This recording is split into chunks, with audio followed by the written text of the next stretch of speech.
How are you getting on? Yeah, great. All good. How are you getting on? Are you at home or are you in Portrush? At home. I came home last night. Believe it or not, I'm golfing with Kevin Kilban later. Right. I would well believe it. It's not a thing I need to get my head around at all, I have to say. How was it yesterday?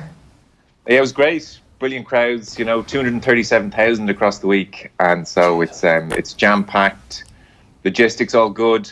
The course holding up brilliantly, like exactly how they would want it. Paul Casey was saying that it just, already it's like in his top 2 open courses, and he's played them all. Obviously, at this stage, he's a big Harry Colt fan who designed it, and he was saying like they can make it a bit tougher if they want. They can make it easier. It was one of those weird days where like out of every hour, it was nice and sunny for about 45, 50 minutes. And then for the other 10 minutes, it absolutely lashed down and was kind of miserable. But that was okay. On the whole, a brilliant day. Like, here's the amazing thing about that course. You had the lowest score in one hole was a hole in one. And then you had a 13 as well. So there was everything and anything. It was very fair, very scoreable if you were playing well. And it was absolutely vicious and found you out if you weren't playing well. And then you had this mad injection of drama when Rory McIlroy starts off in the first hole. Bad in the long term, but obviously in the short term, it made the whole thing so compelling right from the off. Well, you're talking about like everything they've got right there this week and how brilliantly everybody's speaking about and all the planning they could have done over the last 3 or 4 or 5 years or more to get this thing right. And yet, the fact that Rory McIlroy did what he did in the space of 5 seconds almost feels like it's burst the bubble a small bit. A little bit, yeah. Do you know, is this mad thing where I only arrived yesterday and you walk around and you meet people and it's the first thing anyone was saying to each other. It was like, how are you? Jeez, what about your man? It was like at a funeral. It was like the same kind of conversation over and over again. It was just unbelievable. I'm sure everybody's seen it at this stage. Like, to shoot an 8 on the first hole, he's been thinking about that tee shot for 4 years. That is the terrible part of it for McIlroy. When this thing was all announced, I'm sure he thought about trying to get himself into contention in this tournament early and do well at this tournament. He said just last week this would be the pinnacle if he was to win here, even better than Grand Slam, Augusta. This would be the pinnacle to win the Open here. And golf is such a cruel sport and the margins are so fine. He played a practice round on the Wednesday. He came in and spoke to us afterwards and he said he played a practice round on the Wednesday and he went OB right on the Wednesday. So it can happen, and it's a strange kind of funky hole that there are out of bounds there, internal out of bounds, unusual things. So he went OB right on the practice day, and he said just on the tee, it crossed my mind. This time yesterday I went OB right. So, as he was saying, I just turned my hand a touch, just right hand a touch, just to guard against going right, to just guide it left, and it didn't take much. Hit some woman's cell phone on the way down, or a mobile phone on the way down, broke her phone, and then trickled out OB. And from there, it was car crash stuff. And he said afterwards, in a weird way, it was such a disaster making that 8. So, he gets up, has to take another drop, chips on, this is the putt for 7. It was such a disaster, he said, it almost calmed me down. As in, I don't know. I don't know, Joe. It's a classic Rory McIlroy thing to say, isn't it? Joe, do you think he put too much... say some funny things. Joe, do you think he put too much pressure on himself, though, in the build-up? We were talking about it earlier, in the build-up. And not just the Open here, the majors, my recent memory of his major build-up has been putting a little bit too much pressure on himself. The ads come out this week, all this sort of thing. That's my feeling of it overall. He was asked that. It's the obvious kind of conclusion when you look at his form, because just if you're only looking at the majors, you might think McIlroy's not having a great season. He's having pretty much the best season of his career. Like, statistically, every shot, every area of the game. He's won twice. He won the Players. Like, he's better than he was in 2012. He's better than he was in 2015. So you would have to conclude there is something a little bit gone awry at the majors. Pressure is going to be one of those things. Brando Chambly was on the Golf Channel yesterday, and he said, let's call it what it is, it's choking. He's choking at these things, because he said as well, too often, and people will know this, especially, like, there's a lot of people who have bets on McIlroy at events, and they know this happens all the time. Chambly was saying, too often, he makes an absolute hames of the first round. Terrible. And then on the Sunday, when he goes out early in the morning, tied for 35th, not really in the competition, shoots a blistering 62, and on paper, it's like McIlroy finished tied for 7th at another major. But he was never really in the tournament. He was never really likely to win. And so he's doing that a bit too often as well. And there is no reason why he's shooting a horrible 78, 79 one day, on the first day when the pressure's on quite often. And then when the pressure's off on a Sunday, shooting a 62, which he often does, because it's the same technique, he's the same player. You have to deduce that there is something mental going on with them. And I don't know, he doesn't seem to love the sports psychology route. He talks about reading a lot of self-help books at the moment. He works with Brad Faxon on his putting, and Brad Faxon's a big disciple of Bob Rotella, the psychologist. So maybe through Brad Faxon, he's trying to pick up nuggets. But it's a real worry. It's now, I was going to say 5 years. It's now 6 years. It's now going to be 6 years before he tees it up at the Masters next year without a major.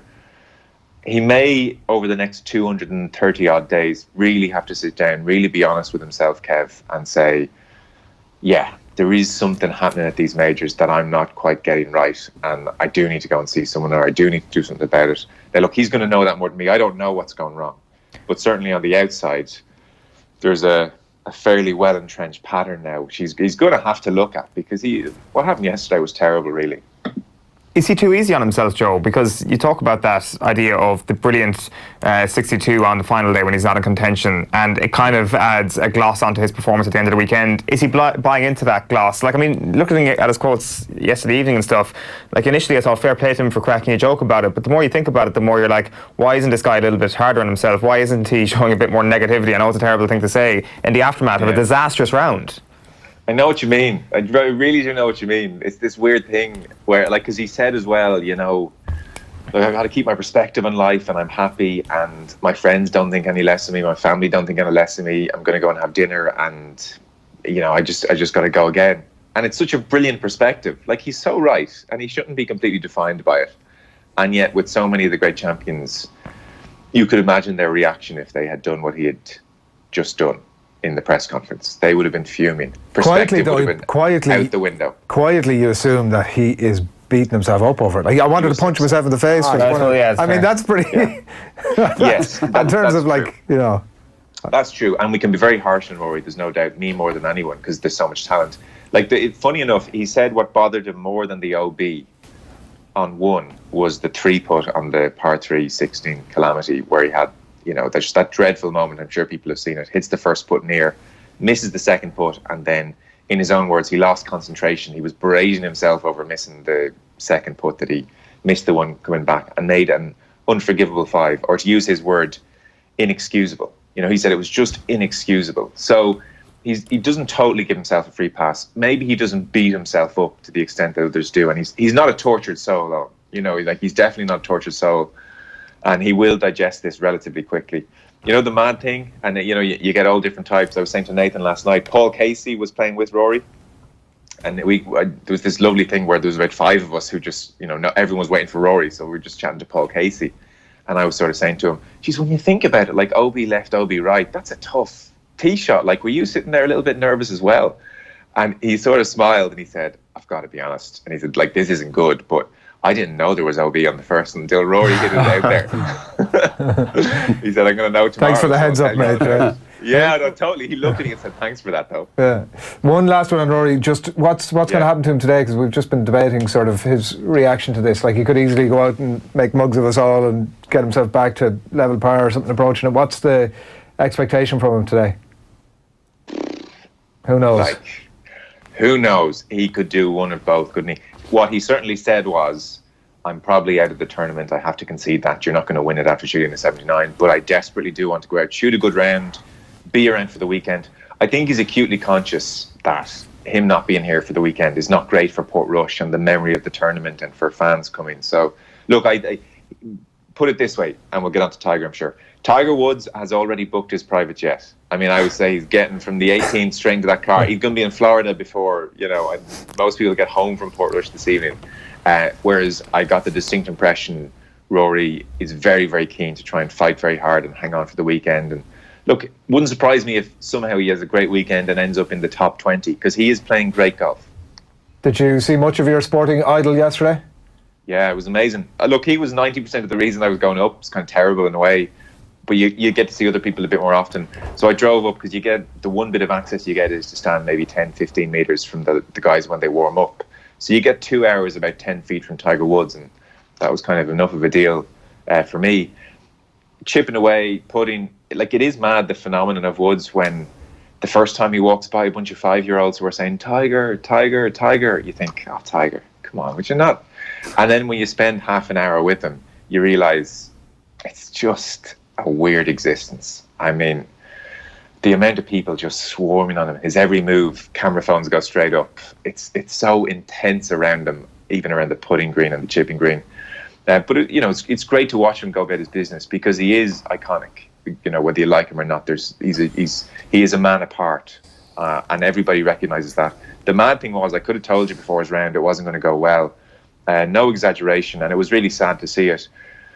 So he goes through his warm-up. He started off with wedges, grand. The irons looked okay, but then he took a fairway metal and he topped it, no exaggeration, 5 or 6 times.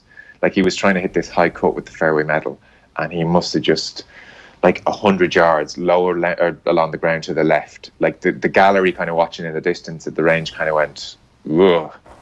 And it was about 10-3. He was teeing off at 10 past 3. You're pretty close, so you can kind of hear. And you're not eavesdropping. I mean, he knows people can hear. But he did turn around to his coach, I'm not sure who that was, yesterday, and Joe LeCava, his caddy, and he sort of said, like, what do you think?